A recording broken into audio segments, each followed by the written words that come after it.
Hi everyone, welcome to Radio Lokole Show. My name is Karen Laris Pelende, and today we're gonna be talking about the leopards. But firstly, Papa Fisto is gonna tell us what we're gonna discuss first. See you after this. Ouais, merci beaucoup Claudine Larise Pelende. Lelo tokolobela makambu ebele awa na émission ya lelo, mais avant tout tokobandela makambu oyo ya Léopard, ya République démocratique du Congo. Vous voyez que ça se disait partout. 52 ans après, nous sommes retrouvés, nous sommes revenus na Coupe du Monde. Oyo, nous avons été humiliés 52 ans passés. Tokendaki, nous étions parmi en fait, ce n'est pas la première équipe noire à participer à la Coupe du Monde et nous avons été humiliés. Nous avons 9-0, 3-1, consort. Il paraît qu'il y a eu corruption au niveau de l'entraîneur. Est-ce que c'est vrai ou c'est faux? Si Kabo vous a éliminé tout à l'heure là, mais nous sommes éliminés tête haute. Mais bah nungu mis quelque part, c'est comme si balobi non entraîneur P Abiso Oyo de sabre venait d'être corrompu, il y a un changement Salaki Malamouti. Est-ce que c'est vrai ou c'est faux? Je vous sais que des sabres venaient de perdre son père le jour même, il y a marche de 30 juin. Ce qui nous a choqué, mesdames, messieurs, journée à les 31 au Monaki, Togozongele Yango, ministre des Affaires étrangères, Maman Abiso Thérèse Kaikwamba, n'a évité ça, il na obédience na ye ya kokende kotala ba joueur na vestiaire, on ne sait pas. Pourquoi je vous propose ceci? Na lingi tala lu a bozomona wana la vidéo bozomona wana ezali ministre ya affaires étrangères mama na biso Kaikwamba ye wana pourquoi la na photo oyo parce que tangu na mi-temps tomoni ye na vestiaire wana ye wana bébé na ye. Donc mama na biso Kaikwamba na yebi ta afandaka na États-Unis to afandaka na Congo. Mama Kaikwamba ye wana na bébé na ye na vestiaire.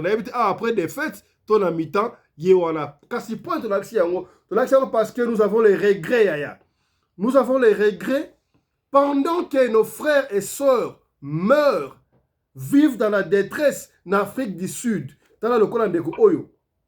Ndeko Oyo, bauti ko tchaye ba mbeli na Durban ba attaqué ye. Toyoki a ambassade yeko sabiso que non, tozo zela hiérarchie. Va pesa biso solution batinda mission hiérarchie au rapport ambassade la pesa rande na ministère affaires étrangères. Ndeko oyo asa par bat oyo ba komisaki ba kombo. Yango na loba bonai ko zela batu ba ja po botinda ne ba cadavre et pesi passe pesi biso passe ya ko sakanate soki bandeko bandai ko zela baza réponse valable au niveau ambassade automoni que solution exact toujours pas et puis si pas c'est mouton voit pas un rapport et pas na ye wala na match ya Léopard.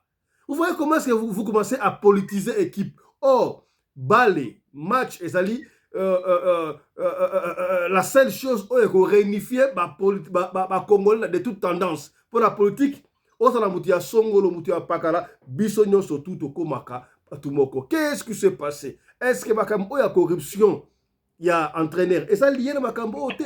Qu'est-ce que le ministre des Affaires étrangères est allé faire kuna na États-Unis au lieu kutu ayande na République démocratique du Congo? Yaya epesi pasi ya kosakana te yoka alerte epesami na bandeko ya Afrique du Sud laka. Bayaya, bonjour, bonjour. Tu as likambu ya pasi, na John Mila, Badudula, Bakote Cheri, Bachubi Cheri, Bambeli, Babouati, à niveau 4e niveau, Tina C, à 5e niveau. Donc, Cheraza Fact Up, Bambele, Koti partout. Donc, pasi, na groupe, Bande Konangai, Congolais, communauté.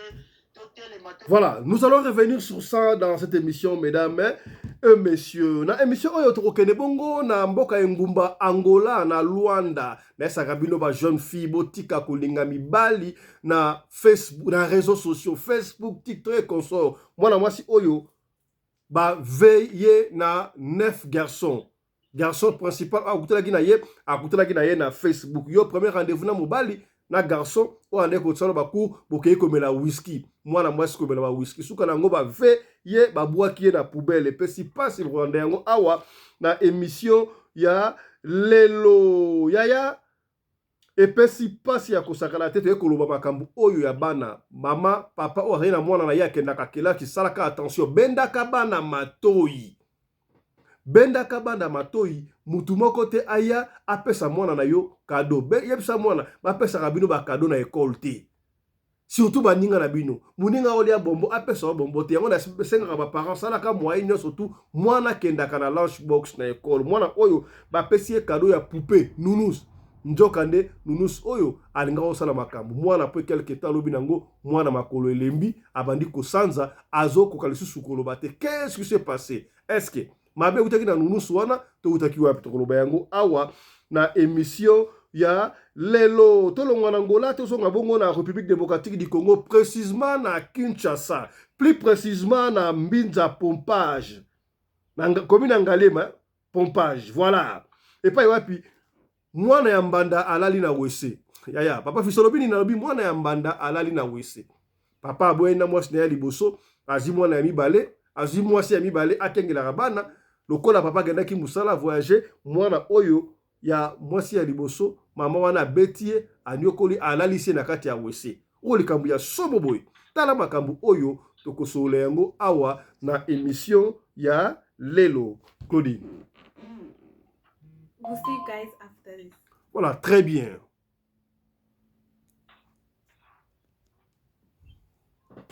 Hi guys, my name is Clarice Pelende and today you guys are in Radio Local Show.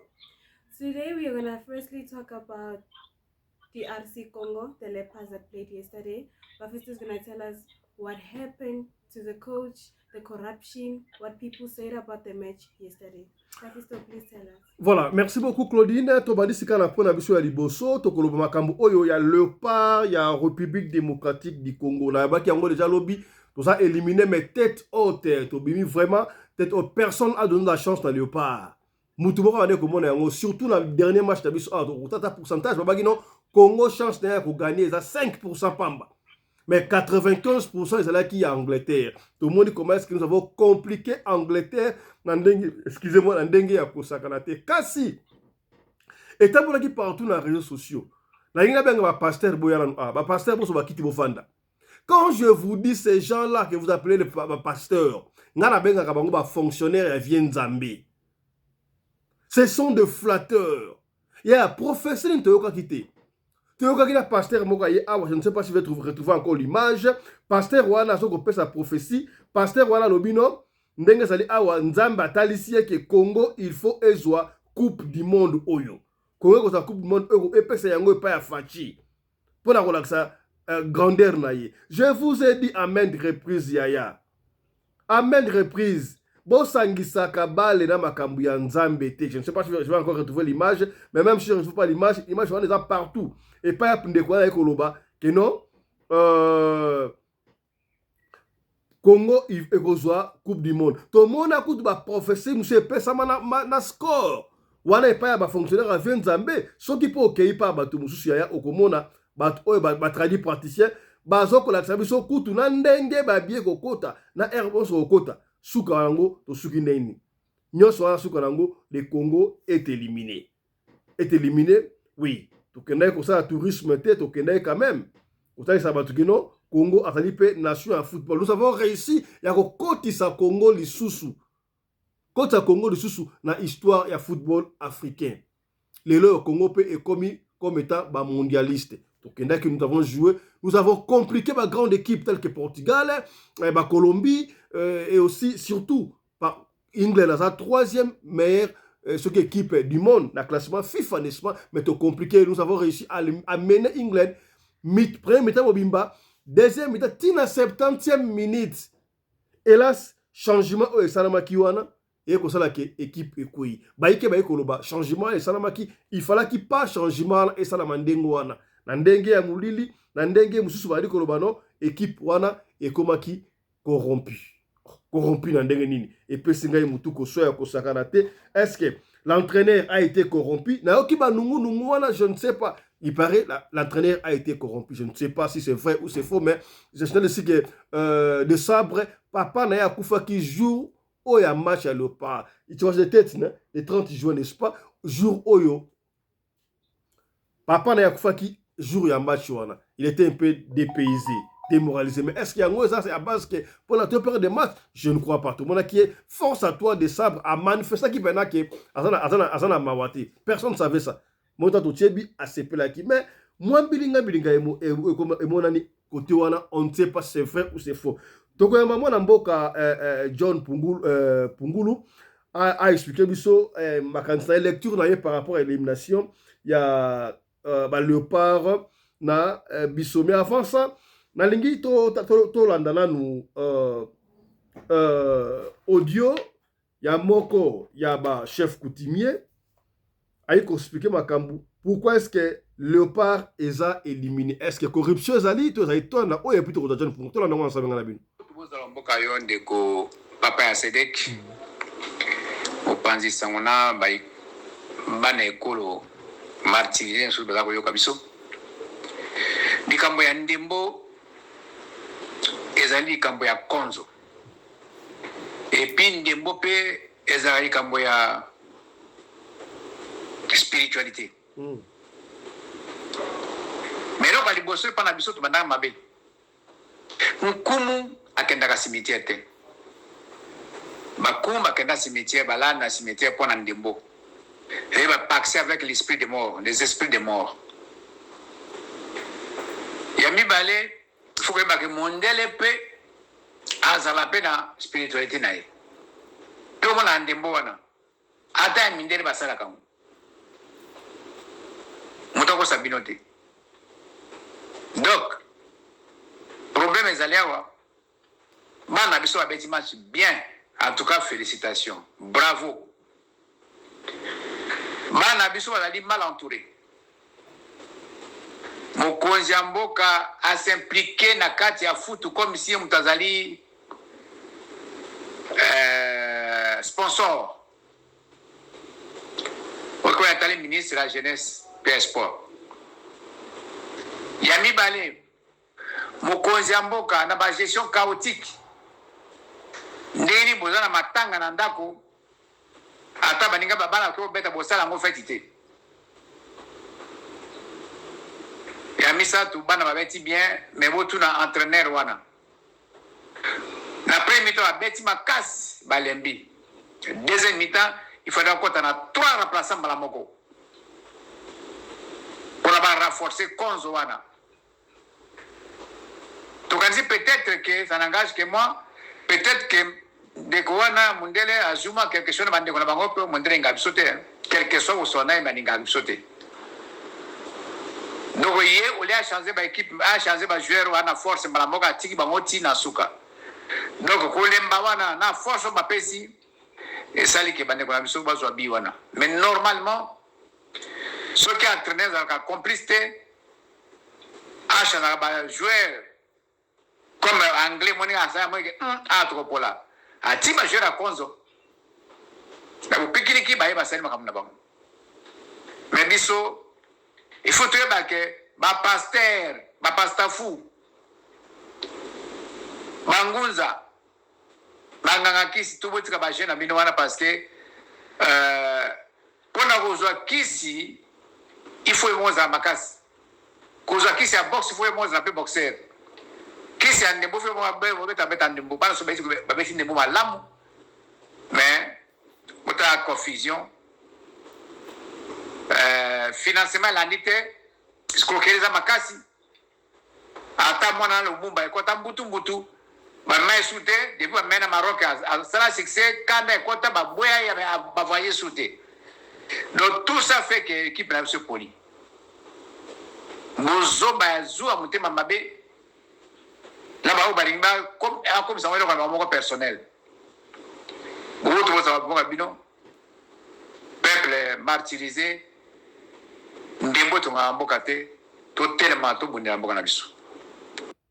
Voilà, ça c'était Nkumu, honorable depuis France. Je crois dans cette émission, mesdames et messieurs, on devait avoir un principe dans l'autre. On devait avoir un principe papa Sunda de Genève, papa Genève, mais comme à nous dans studio, je crois à un moment l'autre il pourra nous rejoindre. Mais on a quand même John Pungulu, oyo asa analyste sportif, a expliqué biso akomona makanisna ya amoni yango ndenge nini par rapport ya élimination oyo ya Léopard de la République démocratique du Congo. Mwana mboka John Pungulu, mbote na yo. Mbote Papa Fiston, journaliste d'investigation. Kombo nangai ndenge lobi Papa John Pungula. Ndeko Fiston, il faut toyeba d'abord un. Ok, John Pungula, ndeko John Pungula, pesa biso na lecture na yo, analyse na yo sur élimination ya Léopard. Tout le monde, nous sommes sortis tête haute, on a mené jusqu'à la 70e minute 1-0 et par après, et ça 2-1, et puis 1 par 2, et puis 2-1, nous sommes éliminés. Même chose avec le Sénégal, je ne sais pas qu'est-ce qui se passe. Est-ce que Zamakambu, équipe africaine, a une expérience tête au cas où il y a biso et Zakamugo particulier. Par bon bokayo. Ok, ngai na koloba boy, na sport toujours, na foot. Il faut qu'on y ait toujours que Batignon soit bakendeke na attendement il y a défaite bakende na attendement il y a réussite mais yeba que toujours il faut beau s'attendre que il y a toujours un perdant et un gagnant. Vous comprenez da il faut boyeba mais ndenge to lobby équipe na biso na formation physique 100% ezalaki na formation technique ezalaki nango na discipline tina suka ezalaki nango léopard na biso na koki kondima peut-être que ezali na erreur na ndenge ya coach na ndenge achangeaki na kondima ngo mais na koki ko confirmer te que qui corrompi peut-être erreur esalamaki mais équipe na biso yango tolobi que tozali tête haute puisque la formation physique technique nous étions à 100%. Et puis léopard oyo lelo tozobenga équipe le léopard c'est un animal rusé et puissant et résistant. Alors notre équipe a recopié exactement qu'est-ce qu'un léopard est et surprendre nga. Nous avons créé résistance na équipe pendant 70 minutes comme les léopards. Nyamawana léopard, izalaga bongo. Mais curieusement, na technique na ndenge ya coach, na ndimite ke izalaki mbongo, peut-être erreur et salamakiwana. C'est pourquoi aujourd'hui, tous les Congolais, tozali tête haute. Notre équipe n'a pas cadre nyonso ya sport, ya foot. Nous sommes sortis tête haute, mais avec échec. Est-ce que croyez-vous dans le changement oyo coach à la dernière minute, le changement a sens? Nangai ndenge asalaki changement wana en tout cas vous savez que un tâtonnement peut-être précipitation naie et pesi que to kota na iloko wana et tout comme un échec. C'est ça, je pense, un changement qui n'était pas vraiment azalaki obligé de faire ça lango.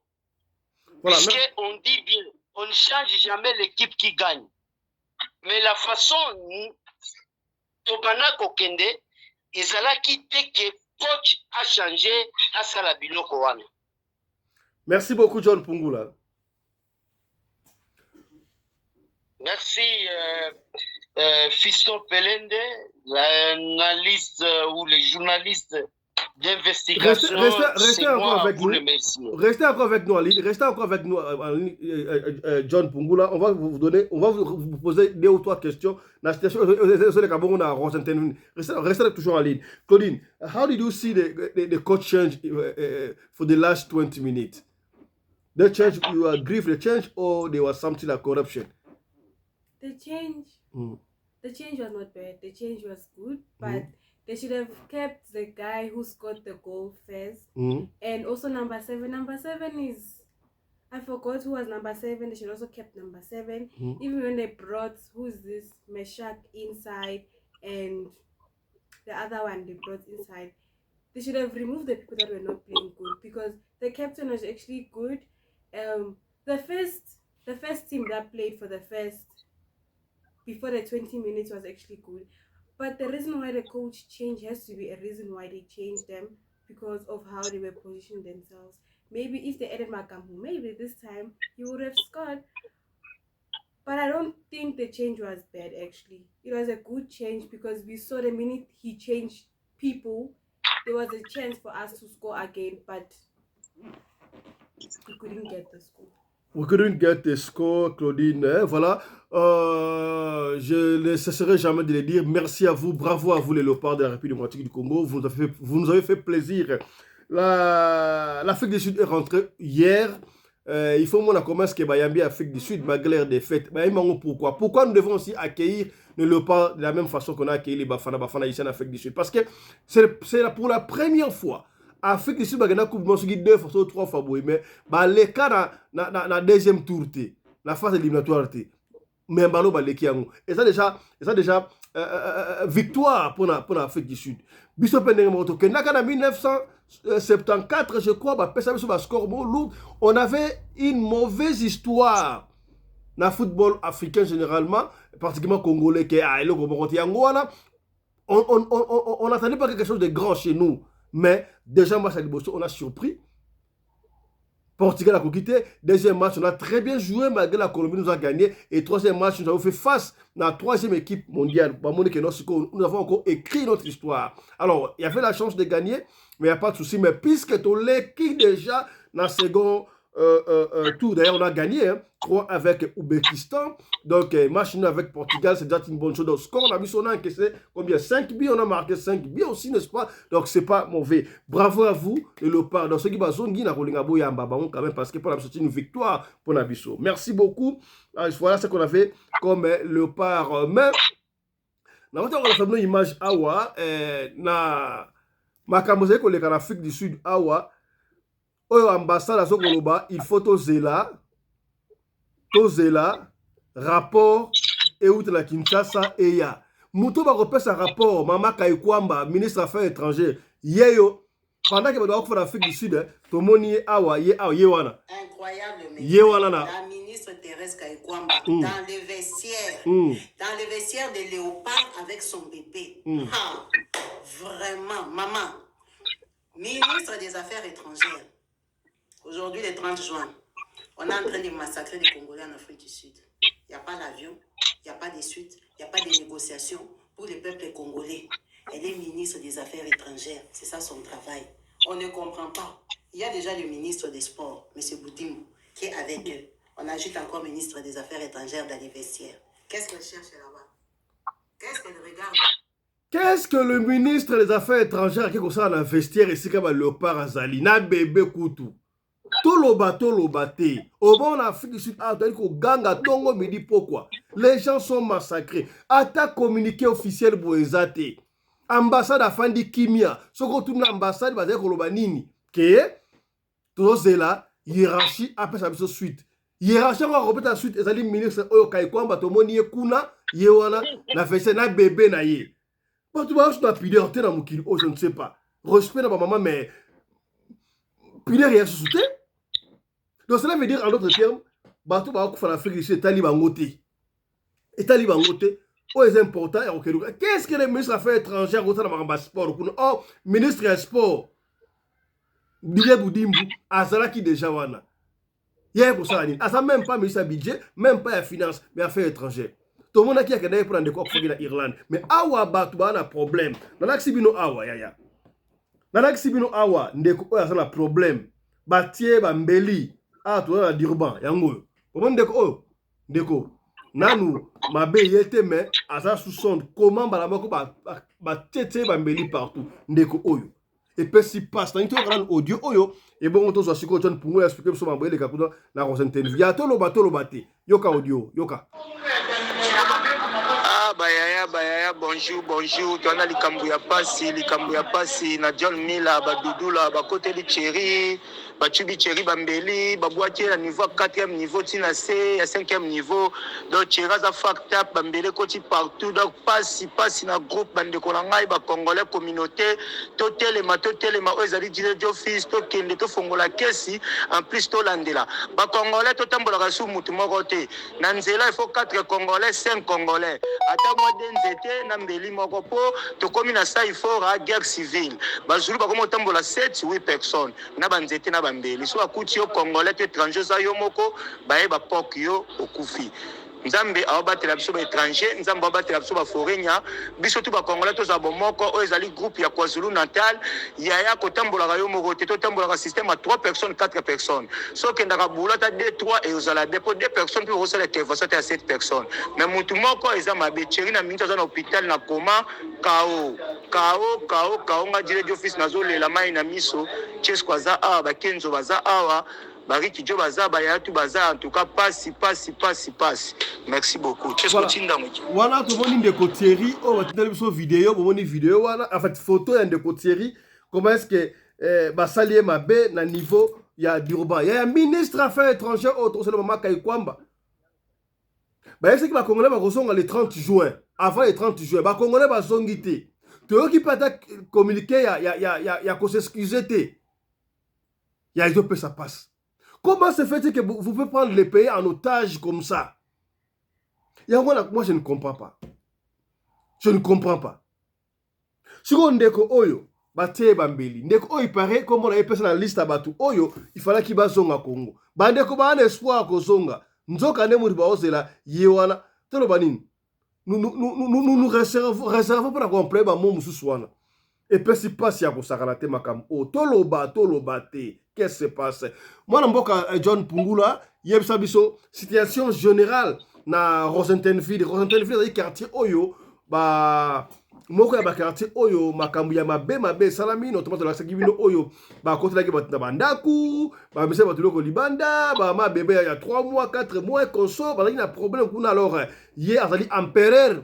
Moko ya ba dirigeant ya bandeko bazaka na Rosentenville. John Pungula, qu'est-ce qui se passe? Situation na niveau ya Rosentenville. Oui,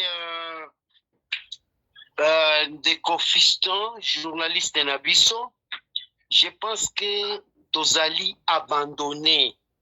Les peuples congolais nous sont abandonnés. Rosentenville n'a abandon wana. Le peuple ici se sont organisés eux-mêmes. Nazali koye bisayo ezali na groupe et botami pour na sauvetage. Nous partons déjà plus de 500 membres dans 48 heures. Pour na lakisayo que nous sommes unis, nous avons compris que l'État na biso a abandonné biso. Na Rosentenville awa elokezo leka. Ezali na Dudula, ezana march and march. In English, bazoko marché, toujours barobando marché. Ezali na action Dudula. Action Dudula wana ezali kokende kobimisa batu na bandako. Kaka bazali na ba information superficielle. Bayebi kendako yo, lupangu oyo ezali ya Congolais atia batalia kambongo ale Dudula eye ekobimisa ba Congolais nyonso libanda kobeta pe koyiba ba père ya famille ba mama na bana libanda.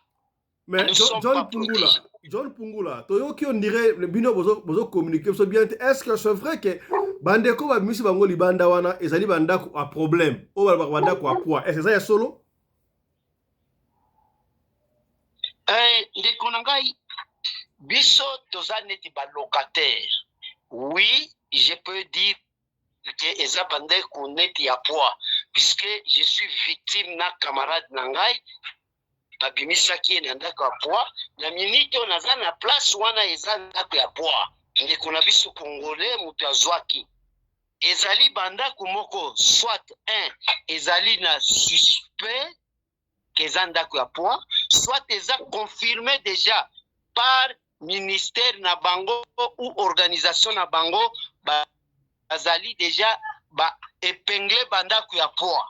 po awa na minute oyo nazoloba na yo naza na ndako ya po oyo ndeko na biso congolais babotoli ye na dudula oyo naye kotala camarade na ngai po babongisela nga motuka naina expliqué boye oyo tobenga ndako ya po wana eza bandako ya problème. Alors bandako ya problème eza partout dans le monde. Okomona bapango mosusu na Kinshasa bakomaka cette parcelle n'est pas à vendre. Yo za na o locataire. Oyebi te problème nini oyo kolonda kuwana soit disant aza nango peut-être asombaki mbongo kokite asombaki na problème na mutu azu yango na cadre moko boye yo suko etali yo te yo e locataire. Mais tango bakobenga na bino opération dudula oyo bana mboka bakei peut-être lokola na l'état na bango pe asa nyamu ako ciblé ebi ka ndako na quartier tel ndako na quartier tel eza ya mutu alors ba profiter ba juni ni wana ba ekosala bino désordre. Yo ko lobalanga te na ambassade boko na secours à mutu te pour ande ko fana ndako afwa ça c'est inhumain ya éviter amoni ndako en bonne uniforme ba ye ba pesi afuti ndako afuta ndako na ye mais soko za ndako a problème eza ndako ya poids. Qu'est-ce que nous on a à voir dans tout ça? Problème c'est que les Congolais sont en détresse. Donc le quoi eza ndako ya poids donc ba benga na batu ba bon ba Congolais pour ça poids. Ça c'est méchant. Ça c'est méchant. Allez-y, John Pungula, on va citer. Oui, je vais citer là pour dire que nous sommes abandonnés, nous sommes victimes. Il y a eloko to foute rambongo na biso, to foute to yebarate, qu'est-ce qui se passe là? Ezali incompétence, il y a pays accueil. Ce pays qui nous a accueillis a les incompétences. Mais nous avons un pays où il y a la diplomatie agissante. C'est pourquoi nous, étant que Congolais, nous avons une diplomatie wana ezali limitée. Quand le pays d'accueil est incompétent, le pays d'origine a les devoirs et obligations na batunaye toza bangwate, toza banimote, ba abandonner biso. C'est ça le problème. Il y a un pays d'accueil qui vous a abandonné? Qui vous a abandonné? C'est pourquoi, Papa Fiston, c'est comme vous l'aviez épinglé là. Nous avons une diplomatie. Nous avons boss à diplomatie, c'est Mama Wana. Ici où on devrait l'avoir et doit être là. Le pays d'accueil est incompétent. Alors le pays d'origine, on doit nous dire si le pays d'origine aussi est incompétent, puisque le pays ici qui nous a accueillis, mais le pays où non, doit montrer les capacités à discuter avec Bissonioso, Tozali n'a pas papier ou sans papier, et nous avons nos droits. Comment les pays d'origine nous abandonnent? Alors, nous avons au niveau du consulaire, le consulaire a un travail à faire, puisque nous avons notre pays, le Congo, et puis le Congo a les devoirs et obligations. Au moment où nous sommes abandonnés, nous sommes à l'extérieur, nous devons bénéficier les mêmes intérêts comme les Congolais au Bazali na pays. Mais curieusement, nous sommes écartés et il y a un ministère de la diaspora qui existe.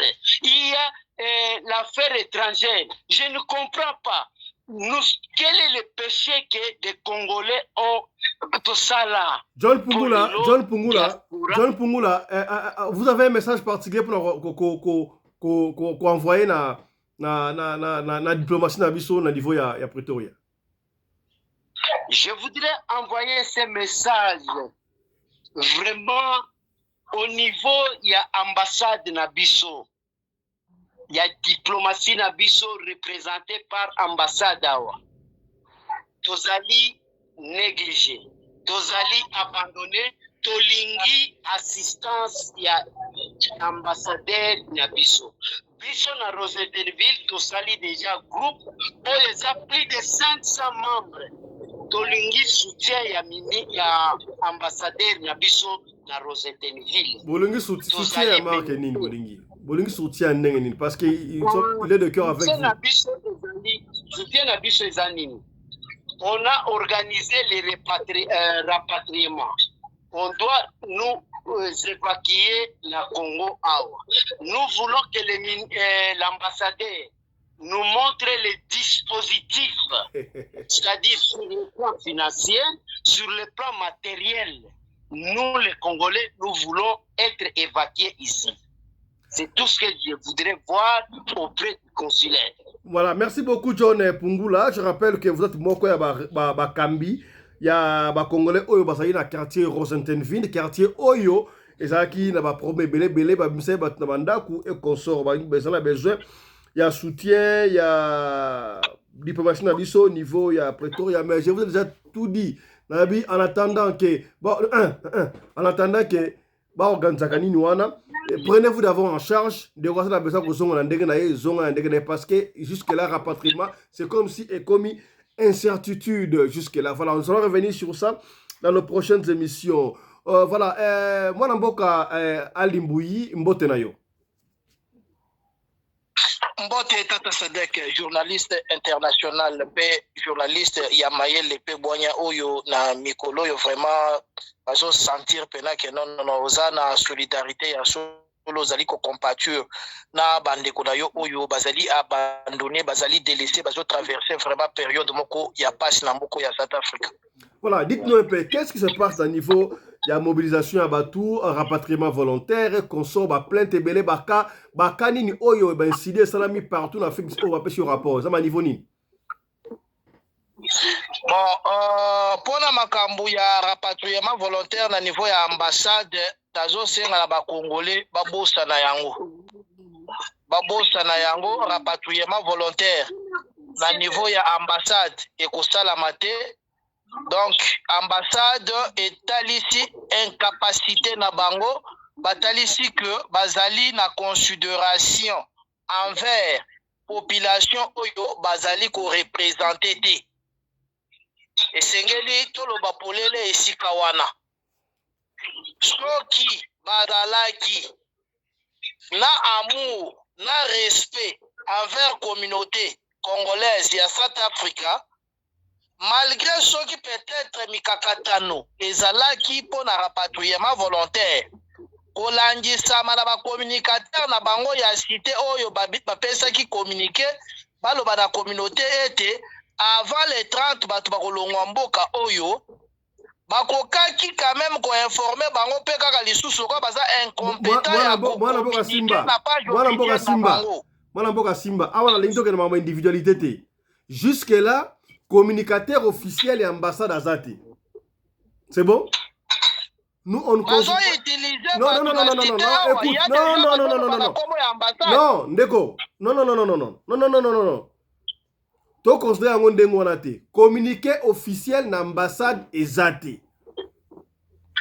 Pour te monique jusque là, et si ambassade a commis un site na ye officiel que non, ce qui bomoni ndeko songolo ndeko pakala azo pesa communiquer et où t'es pas na biso omoni yango déjà omoni yango donc pour na biso zela pour na biso nyo surtout zo lobama wana eza d'une manière officieuse lokola yope ogoko loba awa eza officieuse donc ambassade azo communiquer te makambo ba loba wana parce que moi je l'ai dit il y a eu des communications est-ce que Makamba communiqué wana. Tenez na site, ton la page officielle ambassade. Est-ce que Zali, on a promis les gens de partir d'ici les 30. Bakei, nandenge ya kibomoto ya mutu. Nandenge ya considération de bolo bawana. Tenga tout le monde a communiqué officiel na page ambassade. Que non, banamboka, bolimbisa biso, c'était prévu, n'est-ce pas? Donc les 30. Avant les 30, mais simbité, et ceci, nous continuons à attendre. Bolimbisa biso, soyez patients. C'est bon, on est en haut. Mais ça manque, il y a considération, il manque, il y a professionnalisme. Je ne sais pas. Allez-y, moi, Oui, merci vraiment, Tata Sadek. Tozolinga totalisa batu polele ndenge ambassade na biso ezali kokoba kotalisa ke bazali incompétent et puis bazana respect envers communauté te. Si bazali ko respecter na communauté o bazali ko représenter na mboka oyo ndenge tomoni ambassade ya Brazzaville lelo bapostaki ndenge baressortissa Brazzavillois na kati ya ambassade na bango, bamisusu bakosola la telefone, bamisusu bazali ko chate, bamisusu bazali wana bazali komizwa ba selfie ya suka ya koloba bye bye na South Africa, bazali kozonga. Les Zambiens également balongwaki lobby bakomi lelo vers ba 8h 8h30. Ambassade na biso eloko baza kati ya kosala ezali manquement ya respect na ba ressortissa congolais baza na mboka oyo, bazali ko respecter biso te pe bazali kotalisa ke bazali ko considérer biso te.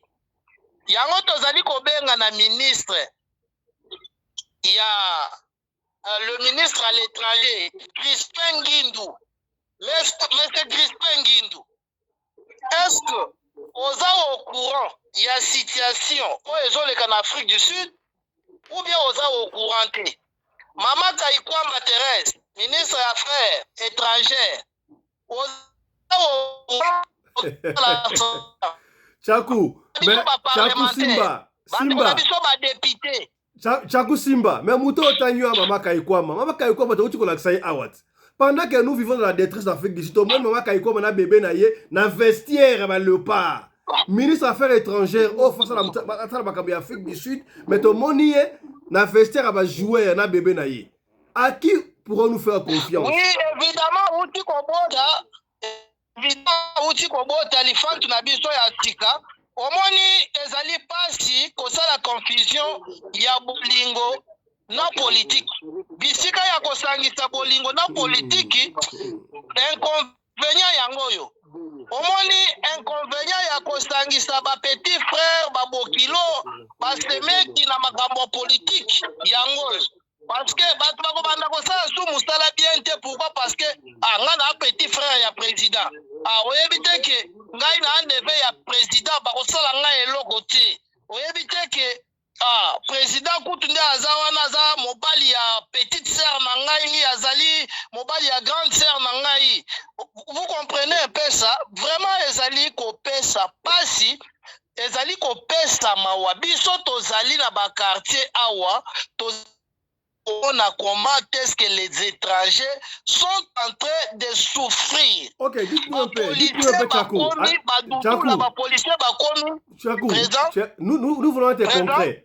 Nous voulons être concrets. Bakani nous enregistré déjà après les 30 euros. Qu'est-ce qui s'est passé? Est-ce que Bakani déjà Batou? Est-ce que Batou a eu problème? Donc tu vois ça Cameroun de comment Baté Bambeli partout dans Durban. On arrête déjà chaque jour, chaque heure, chaque minute. On arrête des gens. Tout cas, babenga kibiso lelo na Durban. Moko na biso congolais bakotela kie na ndako a 5e prudence. Porte à Kofungwa babouake 4e niveau. Tina C, ils ne se sont pas limités par là.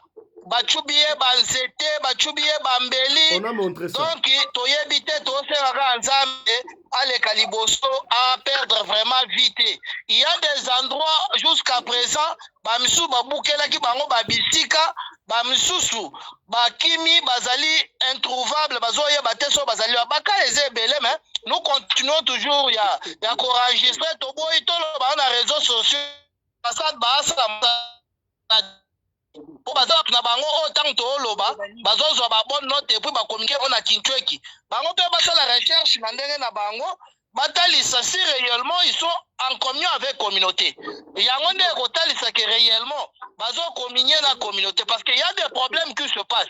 Tomoni ambassade à Nigeria ba communiquer la page officielle na bango ba deka oyo ba ressortissant Nigeria na South Africa ba kutani na nango et puis ils sont en train d'obliger le gouvernement sud-africain de manière à ce que va rembourser Babiloko na bango oyo da perdaki.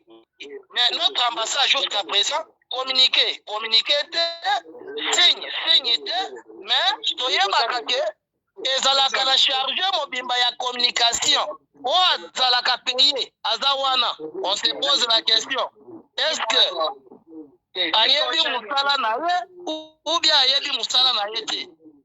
Excellence John Nyakero Kalunga ofandi no peka kimia, est-ce que landelaka mpe page wana to oyebaka page wana te. Est-ce que bozokendaka mpe na bapage ya baambassade misusu po botalaka oyo tolobaka soki ezalaka lokuta to mpe ezalaka ya solo po awa toloba tozozwaka baappel. Oh, vous êtes en train de combattre l'ambassadeur. Et pourquoi vous êtes en train de faire les diffamations? Est-ce que Babiloko Bolobaka wana vous avez la preuve? Oh, biso tozawat. Nous avons déjà la pointe. On reçoit des appels par jour. Ceux qui ont mouké, ils ont 7 appels. Moutuna kana ye. Hein? Voilà. Moutana wana normalement. Na moment où l'ambassade nde faut asala ngo. Mais bazoki ma responsabilité na bango. Merci. Bango ni sala ba yede saka komela ba whisky. Merci Komela ba beaucoup. whisky ko ke. Merci beaucoup. Merci beaucoup. 1500 rand pour la babangi et puis. Okay, now it's time for stories and information Papisto will giving us today. Papisto, what are the information? Voilà. Autre chose à présent, restez encore avec nous, Ali Mbouyi et John Pungula. Autre chose à présent. Tokei Bongo na République démocratique du Congo, non, Tokei na Luanda, Tokei na Luanda, Tokei na Luanda et pas wapi ba jeune fille ko benda bino matoi. Bandeko oyo balingaka mibali na internet, na réseaux sociaux, Facebook, Instagram, TikTok. Omoni kaka mobala bwakami, omoni kaka mobala otamba na mutuka, to moni mwasi asabo oyebite mwasi oyo. To mobali oyo, vraie idéologie na ye ezali wapi. Jeune fille oyo boromona awa, jeune fille oyo, bomoni asana miniature wana. Akutula kina mobali na Facebook, mobala moni na Facebook, sope na TikTok, sope Facebook, abadi ko sala ye ba cours, ba kutani, ba pesa ni jour à rendez-vous. Ya mobala olingi na internet. Na réseaux sociaux. Bakei ko kutana. Bakutana na mobali oyo, mobali yango atunie okomela nini. Obino bomela ni ostromela whisky. Mobali oyo azaki na bakamarade na ye 9. Bameli whisky, mwasi azomela whisky lokola mai. Isola ba whisky oyo, to ba do misa video na mno mama whisky oyo. Bameli whisky, mwasi ameli whisky akomiti awa. Azo bouger le sous-souté. Bamibali oyo babangi, bazuye nanu bakei na EV. Après, match à Vita Club. Est-ce que vous commis? Tant que match à Vita Club, vous comprenez?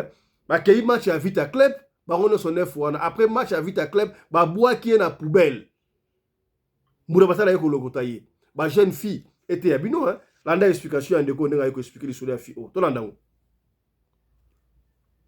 L'histoire de la jeune fille, on va suivre l'histoire de la jeune fille. La régie, vous n'êtes pas prête? La régie proposait l'histoire de la jeune fille, voilà. Voilà, je crois que la régie traîne encore. Si on a les images ici, on peut vous balancer en attendant la régie. Donc, c'est la image. Ça te remonte l'image. Il y a des quoi qui expliquer Makambu Oyo et Komeli, jeune fille. Régie, présentez-nous les images. On n'a pas le temps.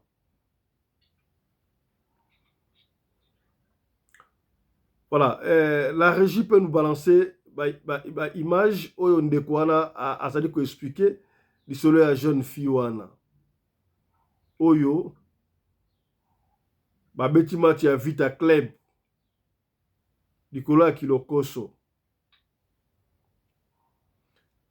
Est-ce que la régie vous êtes prête? La régie, vous êtes prête?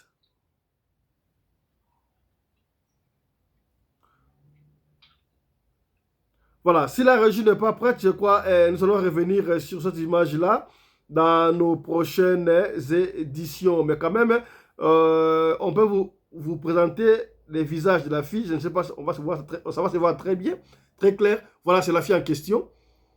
Je crois que la régie n'est pas prête. C'est cette fille. Oui, Meli Whisky a accueilli match à Vita Club et ça y est bongo na Angola, na Luanda. Nous allons revenir sur ces images dans nos prochaines éditions. Voilà, tout le monde a bois qui est dans la poubelle.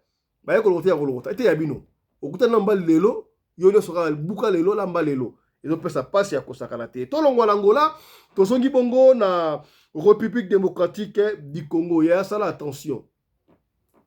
Papa, maman, bana no bakenda classe na salaka effort soki mwana okende kelasi amemaka ta lunchbox na mukie otele mwa etabe otele mwa pomme mpona envie te mwa ata slas mibale otie ata mwa mateka ata mwana amemaka quelque chose na classe mpo soki baninga bazolia epesa ye frustration te pekisaka mpe mwana akei kelasi soki moninga apesi eloko alia to amela tobeta masolo ya bongo ebele awa epai wapi mwana akei na ekole wana azalaka mwana mayele bapesa eloko mwana wana boyi kozwa azwi bapesi ye mikate mpa moninga nde bakatani mikate moninga ya ale ya azwi mikate na ye ake nango na ndako na yango ntango akomi nango na ndako abosani na ye mpe atiaki na saki mama azwa saki boye mpona basala badevoir amoni makila etondi na saki wana.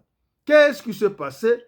Ndoka mikate oyo mwana pesa kiye ete na mukate pa muninga na ye e baluki lito ya mutu. Lisolo wana tobete yango awa na radio lo collé. Voilà. Je crois si nous sommes en commun accord avec la régie, pour présenter le biso comment que maman oyo azoko expliquer ce qui est arrivé na mwana na ye. Tout on ensemble nabino et puis on vous revient. Je ne sais pas qu'est-ce qui se passe là. Est-ce que régie ça n'a bisoté? C'est comme si notre régie a un problème lelo.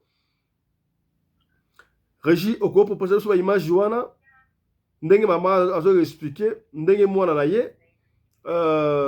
ye akendaki classe mwana na ye kozonga boye avant ça d'abord maman alotaki ndoto ke mwana bapesi ye cadeau bapesi mwana na ye ezali cadeau ya bien te mama bapesi mwana cadeau moko boye e mama apesi mbela epai ya bandeko na ye soki leki na bino aye to mwana moko awuti kelasi ya ye bapesi yo cadeau kozwa te okozwa par respect me yaka nango na ndako olakisa awa mpona yo ndoto ya bien te. Hélas que 2 jours après maman avandaki asaki ye moko na ndako wana d'après explication na ye amonika mwana ye ya 8 ans aza na 3e primaire mwana ya 3e primaire azosonga na ndako boye aye na babenga yango ni nounous mwana popi nounous n'est-ce pas alakisi mama mama camarade na ngai apesi ngai yango camarade apesi yo ndenge ni kado atala boye nounous ya makambo yana mokili oyo nounous yango yeyo bomoni yango yeyo yango. Alors si la régie n'est pas prête, même ici on a niveau de téléphone on a proposé bilo comme ça parce que la régie pose problème, comprenez? Bon, la technique c'est caprice on a la blanc on savait que le maman beti pour na mwana na ye to ndango.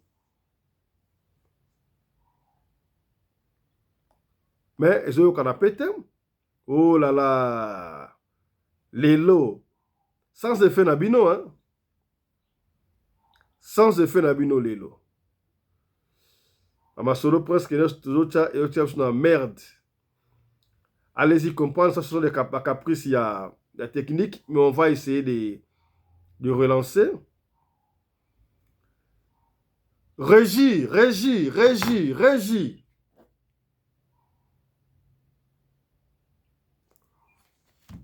Attendez un peu, on va essayer de voir quelque chose dans la régie. On vous revient. Voilà, nous allons suivre ensemble, bien que la régie. Arrête le téléphone. Je vais partager mon keli kamboyo et komelinga. Namona kite maman moko na TikTok, likambo pe ekomelaki ye. Apesaki pe batu ba conseil na biso ba parents to mona rata mususu mwana balingi mingi bazo pesa ye cadeau. Bon, avant 2 semaines ekomelanga déjà na lotaki ndoto wana. Eza pe na mutu moko mosala nzambe moko ayebisaki nga. Mais tant na lotaki na loti mwana nga baye kopesa ye cadeau. Mais cadeau wana ezalaki malamu te. Na bandika koyebisa baya na ye ntango na bimaka na bi par hasard akoki kozonga na ndako aye na cadeau moko boyebi te. Bozwa cadeau wana bobomba. Eloko nyonso oya nango lokola bakabeli ye bobomba. Mais mokolo wana esalaki nga moko nazalaki na ndako. Natala mwana ye na cadeau. Alobi nanga abimisi mwana popi. Abima matala bapesi nga mwana popi na classe epai ya camarade nanga. Camarade wana azaka très intelligente. Alors parmi les 5 premières. Sikoyo parmi les 5 premières. Si moi na wana tant à PC cadeau et bisi pour perdre cadeau au thé na sombi ngo cher. Moi na en 3e primaire. Abi a sombi cadeau wana $30. Bon, na seki na bi nzambo za bien écoute ça.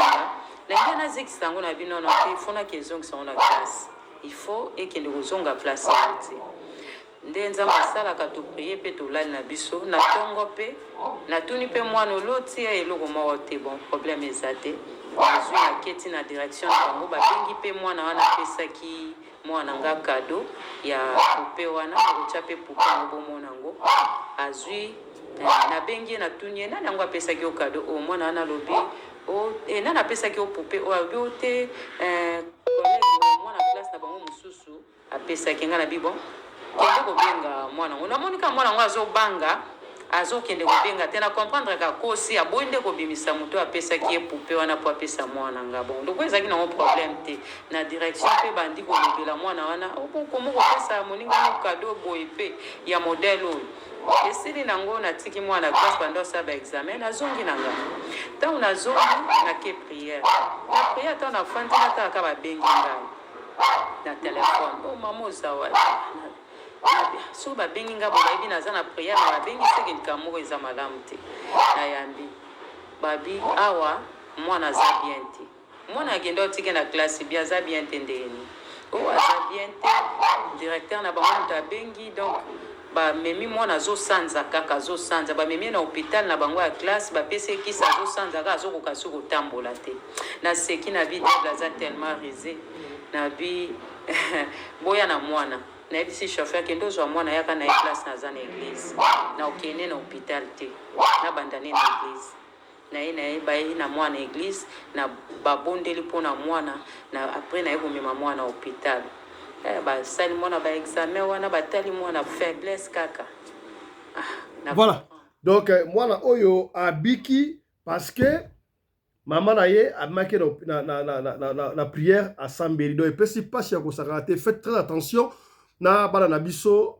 oyo bakendaka classe omwana okende classe pendaka ye matoi moninga apesa ye bombo te apesa ye biscuit te azwa eloko ya mutu te même ata enseignant ou enseignante apesi ye bombo aya nango na ndako salaka attention mokili ese baby nous vivons dans un monde où il y a plusieurs mondes. On va s'arrêter ici mesdames messieurs parce que le temps nous presse déjà. On va donner 30 secondes seulement, 30 secondes à chacun entre John Pungula et Ali Mbouyi. 30 secondes, on va finir. Voilà. Tomaïna Mwanamboka John Pungula. Mot de la fin, résumé par rapport à Zanini. On va finir. Moi, il y a Fenangai n'a invité communauté congolaise va se former dans un groupe Yamike pour la prise en charge ya bango moko puisque prise en charge oyo tozo s'attendre na ambassade na gouvernement na biso eza échec et que na moment où nazali nazana koleka na ba place oyo ba famille ezalaki agressé ou menacé bango par Dodola. Alors tolingi gouvernement na biso azwa charge na ye toza ba diaspora to votaki à 80% Chilombo régime ezal. C'est l'Afrique d'ici. Mais pourquoi nous sommes abandonnés na silisi? Merci beaucoup Ali Mbouyi, Mwana Mboka Chakou de la diaspora. 30 secondes. Merci beaucoup. Ya liboso nazo senga na bandeko na biso nyonso. Bomi batela. Xénophobie et l'équité. Balobaki yambalo yokozala vraiment très dangereux. Botambola kana ekenge. Ozoke ba longue distance en tout cas zala ekenge. Olingate ozala kana ba attroupement inutile. Ozala salon de coiffure. Lismoko na kati, lismoko libanda. Zala matoi milai. Omoni mouvement suspect. En tout cas, kobuka na te. Kozala la confiance te au police, au métropolis. En tout cas, c'est mifie na bato na po bango pe. Bakomi moko ya badudu la bakomi moko ya match and match. Ya pona kosuki saloko la ta ezali mingi te. Prenez-vous en charge bientôt là. nazali kopesa bino communiqué tokokanga ambassade. Non, awa nanu te, awa communiqué awa te, wana vous allez faire ça d'une manière officielle, mais awa, tout le monde est essentiel, nous motiver batu ndengo wana. En tout cas, sali passe bandeko, tuki tokomi na niveau ya to se prendre en charge boye.